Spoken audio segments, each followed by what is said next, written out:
Welcome to Marjan's Introduction to Mold Making for Ceramics with Bill Anderson. Bill Anderson made his first plaster mold at the age of 12 after visiting the Hager exhibit at the Chicago World's Fair in 1933. It was there that his fascination with ceramic molds began. Bill is currently doing seminars on the art of mold making for ceramics. Now you too can work with Bill in this comprehensive step-by-step procedure in making your own molds. Now here's Bill.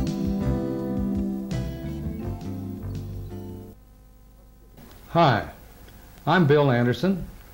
Let's get started with your introduction to mold making for ceramics. We'll be working with plaster today. First, we'll make a simple drain mold like this one, and then we'll make a two-part mold such as we have here. But first, let's talk a little bit about plaster. Plaster is really a great material to work with. You can cut it, you can carve it, you can saw it, you can scrape it, you can sand it. You can do anything with it that you could do with a fine piece of wood like mahogany. Plaster was first discovered to be useful commercially about 1770 in France, in a little town near Paris. So what do you think they call this stuff? Plaster of Paris. Well, they found it as a rock called gypsum, or calcium sulfate. And they grind this rock up, and they still do it the same way today. They grind it up to a fine powder like talcum powder, and then calcine it in a kiln to 150 degrees Celsius. Then when this powder is added back to water again, it forms a very rock-like substance, just about like it was originally.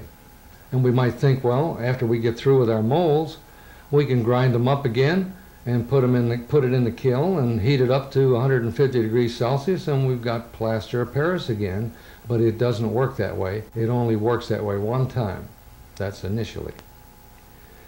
Now, what the type of plaster that we use is #1 pottery plaster made by U.S. Gypsum Company, and they still mine it and kill it the same way that they did years ago. And it's been found that if we mix the plaster in a ratio of 2 to 3, we'll get the most ideal mix for our molds. Now, if we added more plaster to the water than a 2 to 3 ratio, we would end up with a harder plaster. If we added less plaster to the water, we'd end up with a softer plaster. But we want to be right down the middle with a mix of 2 to 3, and that'll be the ideal mix for our molds. Now we'll take our mold box, and as you'll notice, it's an adjustable device that we have here to form our mold, and we'll set it up in a 6 by 6 inch square. I happen to have a tape here, which is one of the necessary items that you'll need. We'll measure here and make sure we get it 6 by 6 inches. Okay, 6 by 6 inches. And I'll have these wedges, which we put in the side here to hold the box tight. We need one in each corner. We can adjust it a little bit after we get these wedges in, so that we're nice and square. Just a good idea to have everything square, so that if you're making a two-part mold, it'll go together nicely. If it's not square, then it won't. You're going to have trouble with it. Okay, we want to make sure it's tight, because we're going to have some place to pour our plaster after we mix it. Now what we're trying to find out here is what 1 pound of plaster and 1 pound of water and 1.5 pounds of plaster will do. How much volume will we have is what we're really trying to find out. Now we're going to seal this box all around with plastoline. We're using plastoline here because it doesn't dry out, but you could use clay. The reason we're not doing it is because clay does tend to dry out occasionally. This will keep the plaster from seeping out the bottom. We don't want that to happen, do we? What we're going to do now is mix our plaster, pour it into our mold to determine how much volume we get when we mix 1 pound of water and 1.5 pounds of plaster. Now we'll measure out our 1 pound of water. And we very carefully measure out 1 pound. It's just about there. There we go. 1 pound of water. Now we'll add our plaster to the water. Notice that I'm sprinkling it in, and we want to bring our scale up to where it reads 2.5 pounds. That would be 1 pound of water and 1.5 pounds of plaster. Very carefully sprinkle it in. Now you'll notice that when you're adding the plaster to the water, it will start to break the surface of the water. And when it kind of leaves little islands in the water, then you know you're just about to where you want to be. And you almost have all the plaster in. And we're just about there now. That's about it. That should be about 2.5 on the scale. Okay, that's fine. Now we've got our plaster and water mixed together. Now we let it slake for 1 minute. And then we can start mixing. Now that we let the plaster slake for about 1 minute, and this is an important part of the mixing process, to let the plaster and the water start getting reacquainted. So we'll start our mix, and it's a very, you mix it in such a way that you don't beat air into the mixture. You kind of keep your hand or your spoon or your mixer, whatever you're using, under the surface of the water, and we mix this now for a period of 3 to 4 minutes.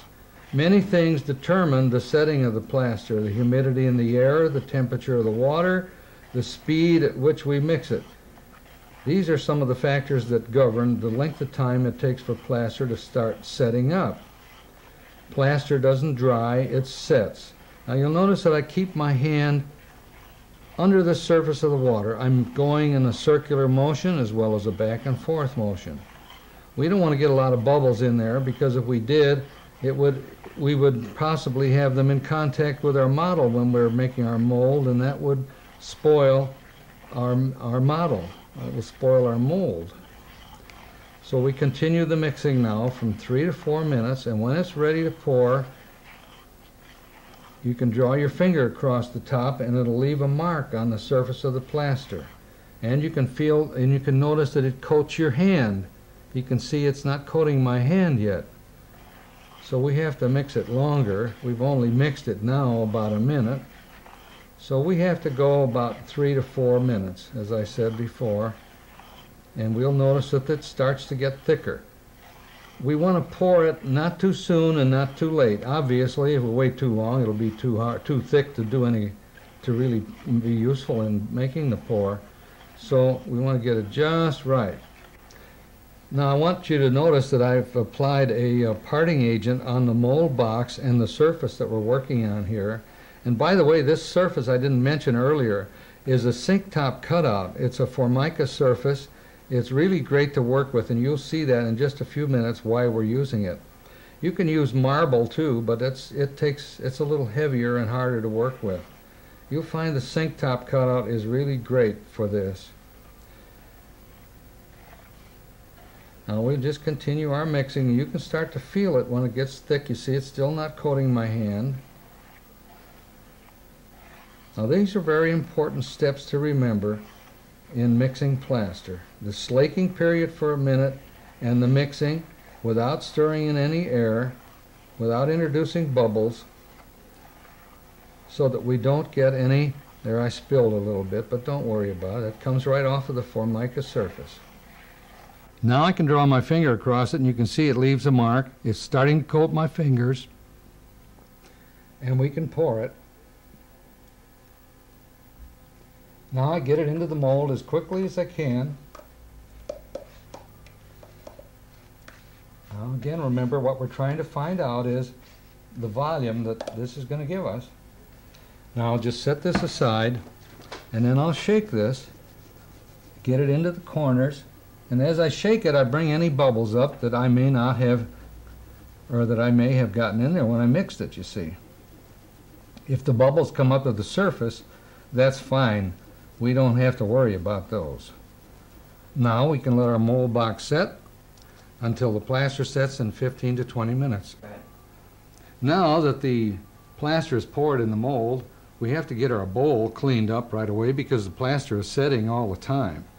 So we get it in the water right away, clean it up with a sponge,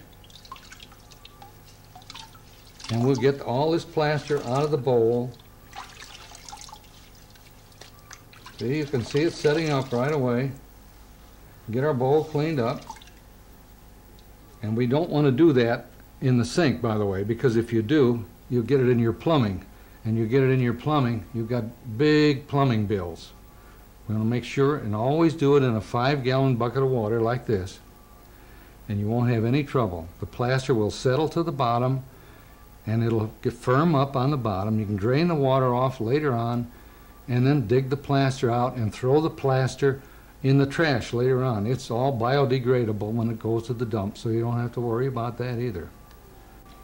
Now let's check the pour. You see how the surface of the plaster is now dull. And if you feel it, it's quite warm. The plaster will get quite warm. It's an exothermic reaction. So now now that it's warm, we know we can take our mold box apart, so we'll do that. We'll remove the plastiline seal that we have down here at the bottom. Get that out of the way. And then we'll take our mold box apart. See, I got this on here pretty good so we don't have any leaks. We don't want to have any leaks. And you won't if you're careful about sealing the box. We can remove our wedges, which hold the box together tightly. And just give it a little bump and it comes apart very nicely. There's our first pour. Now remember, this was 6 by 6 inches. You see how this started to leak under the mold a little bit. Now we're going to trim these edges because they do get rather sharp, and we do this with our mold knife. We'll get those off of there right away so we don't cut your fingers. And they will cut your fingers if you're not careful. So we want to just trim that off. Now remember, this is 6 by 6 inches. We're trying to find out what the volume is that we get when we mix 1 pound of water, remember, and 1.5 pounds of plaster. Now we can measure our 6 by 6. That's 36 times the depth we get here is 15/16 of an inch. If we multiply those together now, we'll get 33.75 cubic inches. Well, so let's forget about the 7.5. We have a number now, 33, which means that every time we use 1 pound of water and 1.5 pounds of plaster, we'll get 33 cubic inches of volume. This is an important number to remember when we're mixing our the plaster for our molds, which we're going to be making just in a few minutes. The model we'll be working with today is this simple little bowl. You'll notice it's made out of plaster. It was turned in plaster. That's another thing that we can do with plaster. But this is our master today, or our model. And we'll set this down on our work surface and build a box around it, and we'll pour plaster over it, and that will be our mold. This acts as a negative space for our mold. Now we'll take our model, and it's important, remember we talked about size before when we made our little trial pour earlier. We have to make sure that we have to seal our model all over. So what we use for that is Pure Lube. This is a form of liquid soap. It's not like you have in your under the sink like you wash your dishes with, but it's a special type of liquid soap. And we're going to pour a little in here. We never work right out of the main container, but we pour a little bit in a little margarine tub, and we'll add a little bit of water to that just to thin it out somewhat and thin it down. And then we'll take our sponge, and this is a seawool sponge. Don't use a synthetic sponge. They're too rough. A seawool sponge is much softer and it works much better. See how nice and soft that is? Now we'll take our model and we'll rub this size into the model, or soap or parting agent called Pure Lube, into the model all over and on the bottom too, because when we pour plaster over it, some of the plaster might sneak under the model. We don't want that. Now you notice it gets kind of sudsy and foamy.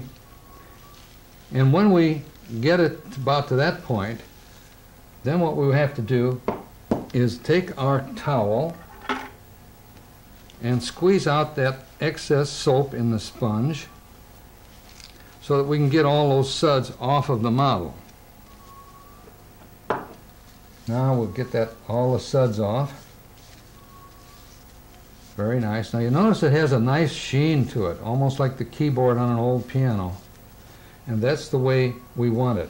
If it's that way, then it won't absorb any of the moisture out of the plaster, and we will get a good, beautiful parting line, or a good, beautiful separation point.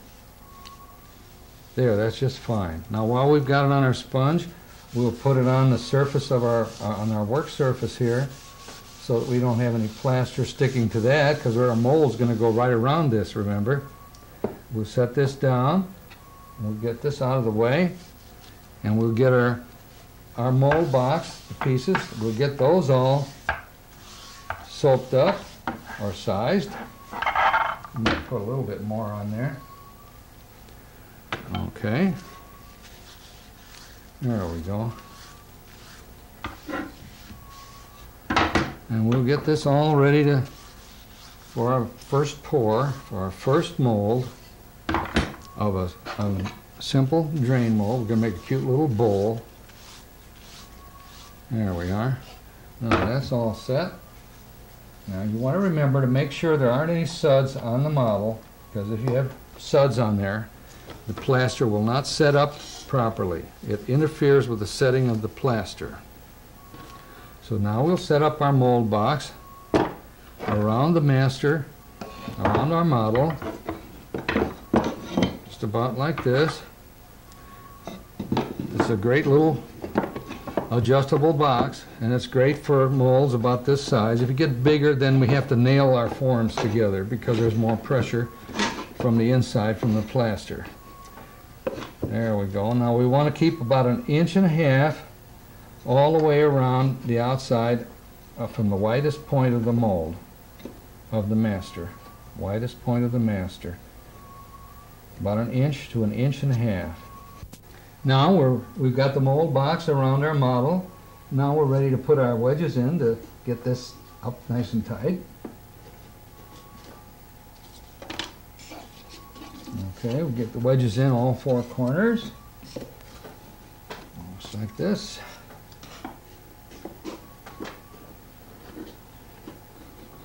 There we go, and then we make sure we got it square. Okay. That's about it. Now we'll get the box sealed all the way around the bottom with plastiline. Here again we could use clay, but the plastiline stays soft. It doesn't get hard like clay will and shrink. All the edges down on the bottom so that we don't have any leakage down there. And then we have to come up sufficiently, about 3 inches on each corner, because this pour is going to be deeper than the one we did last time. That ought to do it. Okay, now we're ready to make our pour.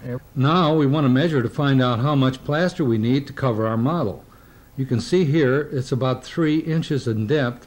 Will take us just about to 1 inch over the top of our model. So we put a little mark on the side of the box at that point, and we'll pour our plaster up to there. Now we can calculate the amount of plaster we need in that we know the depth. We've measured this way and this way. We can get the area. If we multiply by the depth, then we'll get the volume, right? Okay. Now we've measured our mold box. It measures 5 1/4 by 5 1/4, and we said it was going to be 3 inches deep over our pour. So if we multiply 5 1/4 by 5 1/4, that gives us the area, and if we multiply times the depth, that gives us 82.68 cubic inches. Now you can say, well, we can take a little bit of that out, and that's true, but not very much because our little model isn't very big. It measures about 2 inches across, and it's 2 inches high. So if we cut the diameter in half, that gives us the radius, and if we multiply that by pi times the radius squared, that'll give us the volume of the cylinder after we multiply it by the height. So half of the radius, or half of the diameter then, is 1 inch, so we multiply 1 times 1 is 1, times pi, times 2 for the depth. It gives us 6 cubic inches. So then we can come up and take 6 cubic inches away from the volume of the box, of the cube, and we come up with 76 cubic inches. Now remember, before we figured we need 33 cubic inches, or rather 1 pound of water and 1.5 pounds of plaster gives us that 33 cubic inches. That's the one you always want to remember, 33. So for every pound of water we'll get 33 cubic inches. We deduct that from our 76 cubic inches and we come up with 2.3 pounds of water. Or rather, we divide 76 by 33 and we get 2.3 pounds of water. So we can just say 2 pounds of water ought to do just about right.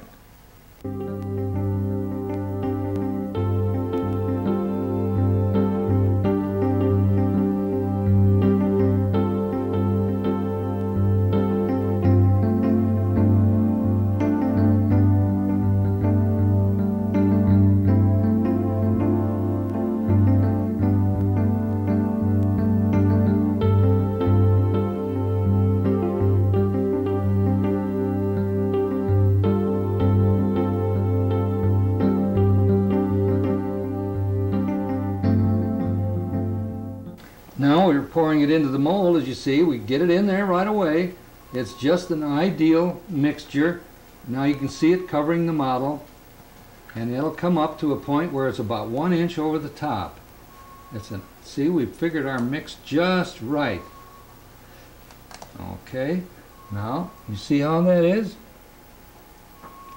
Now we agitate our board. See how now that comes up? Look at the bubble. There we go. See the little tiny bubbles coming up? We don't want any of those next to the model. If we have bubbles next to the model, it'll be an imperfection in our finished piece. There we go. Now we just let that rest. It'll set.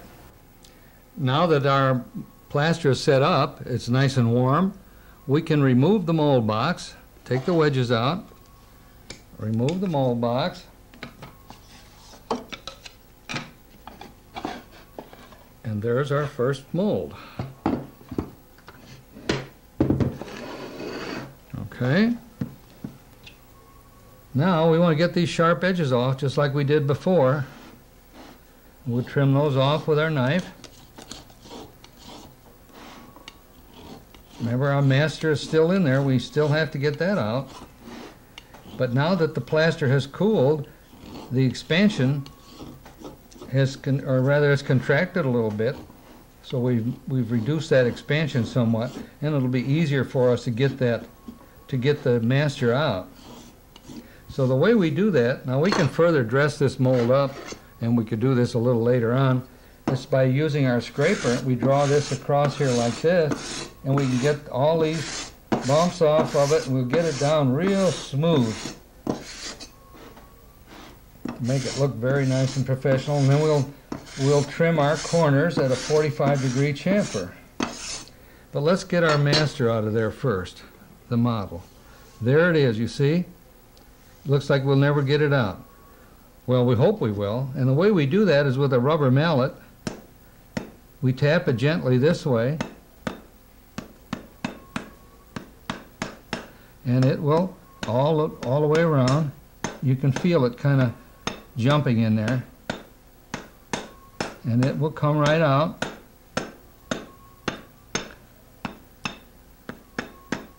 And drop on the work surface.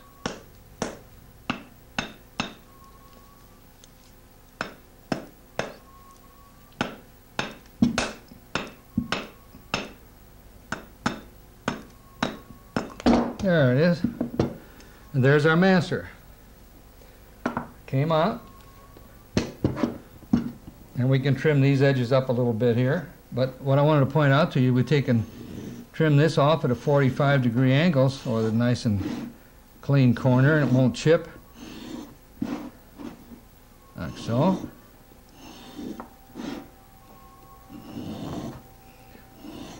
We can get all the edges trimmed this way.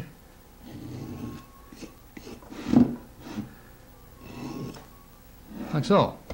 And we'll end up with our simple drain mold. And that's all there is to that. Next we'll make our two-part mold. Well, now that we've completed our drain mold, we can set it aside and let it dry out good and thoroughly before we pour any slip in it. Now we're ready to make our two-piece mold of this little piece here, this little cap. You'll notice that it has also a rounded surface, and we're going to make it with a parting line horizontally this way, and it'll be right around the widest part of the piece. That's about the easiest way to make it. So it'll be made in two parts. This will be one part on the top here, and then the other part, the other half, will be on this side. Now we can determine where our parting line will actually be, and it will be where we come in contact with the model, right there. So you see from here, this will be the top half, as we said before, and there's no reason why this piece won't lift up the mold. This half of the mold won't pull up this way, and the other half won't pull the other way. See, here will be our first piece, our first pour. It will be made this way. See? So we have no undercuts. This way, no undercuts on this half and no undercuts on this half. We have this taper, we have the draft. Well, let's talk a little bit about draft and undercut. We spoke about it just a moment ago there. Now, if you take this cylinder and we were to try and make a mold of it, a one-piece mold, you'll notice that when we run a square up there, that it's perfectly, these two sides are perfectly parallel. So if we were to pour plaster around here, we would never get this master out, because we said, remember, that when plaster sets, it gets hard and it expands. That's expansion that we have a problem with, and we'd never get that master out. But if we took and we put a taper on the cylinder, as you see here, you can see this light coming through it on each side, we could make a one-piece mold and it would draw right out. But if we put an incised design on it like this, we couldn't make a one-piece mold, because that's preventing us from pulling it out. If these were bumps on the outside, it would be the same problem. So this would entail a two-piece mold. Now remember, we've established that the parting line will be right at this tangent point where the vertical meets the model, and that will be our parting line. We want it nice and flat, so in order to accomplish that, what we've done is poured a plaster slab like this with a hole in the center. You can use a part of an aerosol spray can or anything like this, or clay, to make this circular opening. We've tapered it or chamfered the edge all the way around here so that the clay that we're going to put in there will have a surface to bear against. Now we'll put our model in there, and the object is going to be to get that surface right in line with the tangent point on the model. So we bedded it down in clay. Now we want to make sure that that little radius on the edge of the master or the model is right in line with this surface. Now we bedded it in clay, as I said before, and we can start forcing clay all the way around the model, just in this manner. And we're going to get that all smoothed down so that we can get ready for our first pour. Alright, now as we trim this, we're getting it right down to that, not too high, not too low. We're trimming it all the way around so it's even with this surface of this plaster backup, we call it, or build-up. I sometimes call it a backup, but I guess build-up is a better name. We get that nice and smooth and get everything off of the model, and take a little sponge and get that all smoothed down, get it off of the model. Like this.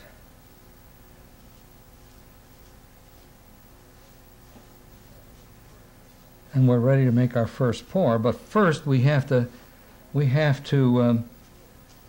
get our size on there, our soap or parting agent. Otherwise the plaster will stick to it, to this part of it very, very well. We don't want it to stick at all. Our mold box will go right on here like this now. Now, as we did before, we set our mold box on top and calculated how much plaster we needed. This measures 4 by 4, and we need about about 1.5 inches for this first pour. So we calculate how much plaster we need, and we did just like we did before. Mix our plaster, pour the plaster, and then we have to let this set then for 15 to 20 minutes. Now, since this one is already set, we did this one a little bit before. Now we can start to take this apart and see how our mold is. It's hot enough. It's gone through its setting stage, so we can remove the mold box and see how we're doing here. These wedges work very nicely. Okay. Now, there's our build-up and our mold. And our master is inside. Now we turn the whole thing over. There's the clay, and this pulls right apart. We remove the clay from the master, just like this, and we're ready to pour our last and final pour. But before we do that, we'll have to put some keys in here so that we can get the two parts of the mold back together the right way. Now we'll sponge the clay off and get our model nice and clean and get it ready for our final pour. Okay. And we'll have to put these keyways in now. Now we can get ready to make our final pour. And at this point, we put these keyways in here so that we can get our mold, or two mold parts back together again properly. So the best way to do it is just use a regular teaspoon, or if you're doing a big mold, then you use a tablespoon. And all we do is just twist this around here, and it makes a very nice little keyway. You can work as much as you want on it to get it to look real pretty, or you can just even put a notch in here, but generally what we do is make these keyways with the spoon, and it works, as I say, very nicely. And we usually put 3 of them in. Use an odd number. If I were to put 4 in, you'd look at the 2 halves of the mold, well, which way does it go? But if we have an odd number, it's pretty obvious which way it goes. Now we get this all cleaned off, and we get that out of there. Those are our keys. Now when we pour our plaster in our final pour, it'll go into those marks, those depressions, and it'll be part of the second pour. Now as we look at this, we have to figure out some way of getting our slip into this thing, into this mold, and it would be kind of difficult the way it is here now. We can take this piece here, which is a piece of a pour that we made in a toilet tissue tube, and we just cut it off like cutting pieces off of a sausage. And then we had to taper it a little bit so we get our draft. Remember, we talked about draft before, and that's very important. And what we're going to do, this is called a spare, and we'll put it on here like this, get it centered on there so it's right in the middle, and that will be part of our second pour. We'll put our mold box around here like this. We'll actually do this now, and we'll have to weight this down with a heavy weight so this doesn't move when we pour our plaster in. So before we get going now, we'll have to size and soap all of this, all the sides of the first pour, so that the plaster that we pour this time for the second pour will not stick. We'll get that all sized, and then we'll be ready for our second pour. All right. Now what we're doing is getting the surface of the mold and these little keyways that we cut in here, we're getting them all soaped up real good so that we won't have any problem when we go to separate the halves of the molds, these two halves, after we make this second pour. You'll notice that I'm sizing the whole mold, not just the top surface, but the sides as well, because some of the plaster could very likely go down on the side, and if it did, it would stick if I didn't have this all soaped up real good. You'll notice we use the term soaped, sized, pure lube, all the same way, all synonymously. It's all the same thing. The pure lube works very well, but as I said earlier, don't try and use anything else because it just doesn't work very well. Okay, now we've got that all sized. We've got our spare sized. You notice how nice and shiny it is, like an old piece of ivory. And we're going to set that right on top there. Now we're ready to put our mold box around it, and we'll weight it down, and we'll make our second pour.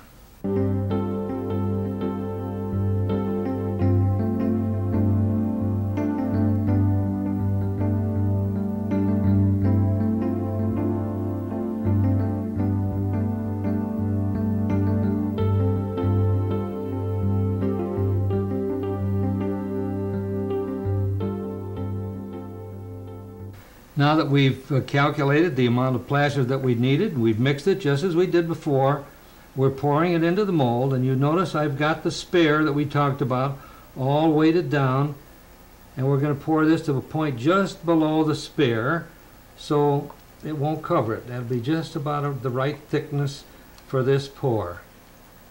There we go. Now we'll have to be very careful in shaking it because we've got this weight on here. That's about all we need just to get the bubbles up. We don't want to disturb that weight. You see, bubbles are coming up. This is our final pour in our two-piece mold. You'll have a lot of fun making glaze samples with these little caps that you'll be able to pour from this mold. Now that our mold has cooled, this pour has cooled, we can remove the mold box. These wedges out. Take the mold box out. Now we set it over here. Now there we are. Now while we've got it in this position, we'll trim these sharp edges off just as we did before, remember, because we don't want to cut our fingers. Get those off. Now the next problem is to separate the two halves. Now you always wait until it's cooled, generally I should say. Wait until it's cooled, and then to separate these two halves, we'll get our knife right exactly in the... There, it's separating by itself, you see. I don't have to do it. Do you see that? There we go. There's the one half of the mold. Now we have to get the master out of here. Now we'll do that the same way we did before, but before we do that, let's trim these edges because they're a little sharp too. This is the mold knife.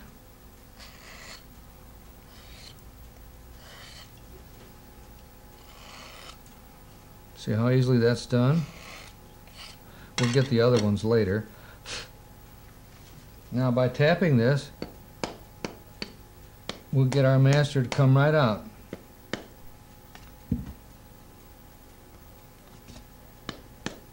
You notice I tap all the way around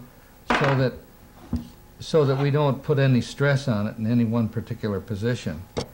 Now you see the spare is still in there. Now to get that out, we just set it down here on this. Remember, we made this part. Set it right here. We take a little, what I'm using here is nothing more than a marker. Put it on here. We'll hit it with the hammer, and bingo, our spare came right out. We can trim this little part up here a little bit, and we've got our two-piece mold.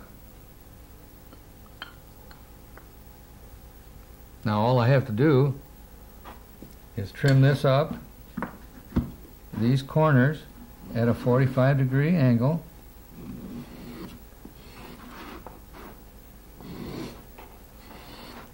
I can trim them all up. Get these vertical corners. While I've got it together, then they'll all match very nicely.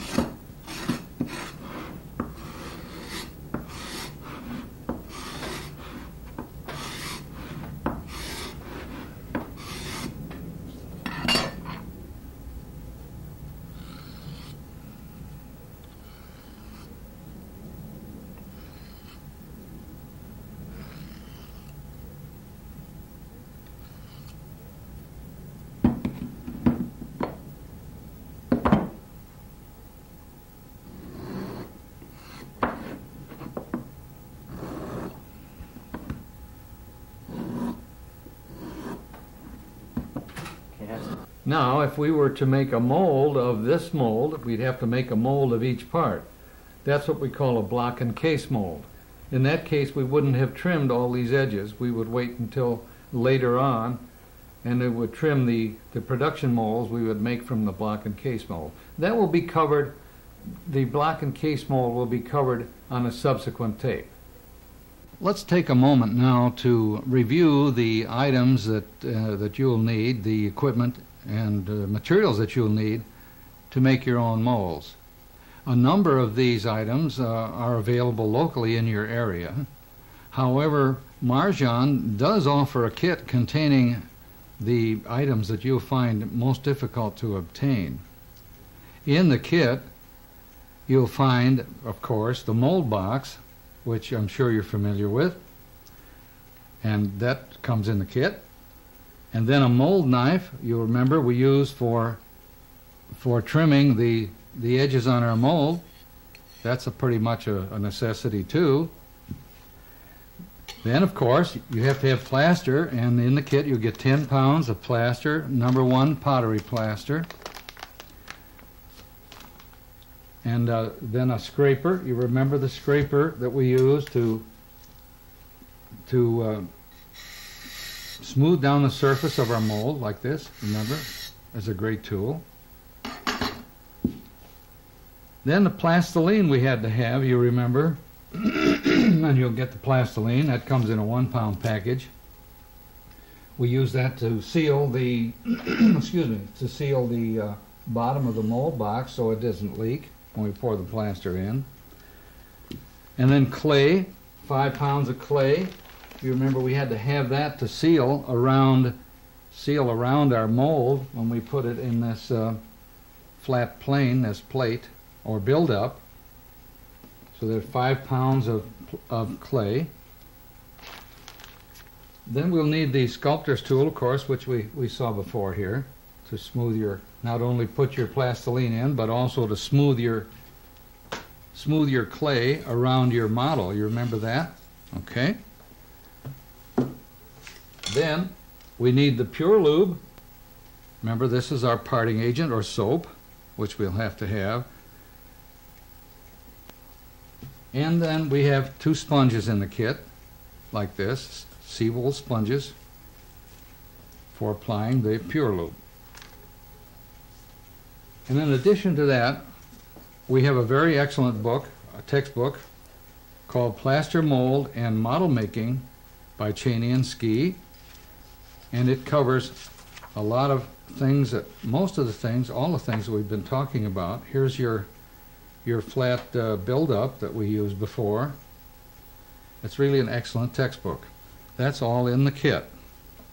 The kitchen scale, the mixing bowls, the measuring tape, the square, the spoons, the margarine tubs, the rubber mallet, the hammer, and of course the Formica work surface.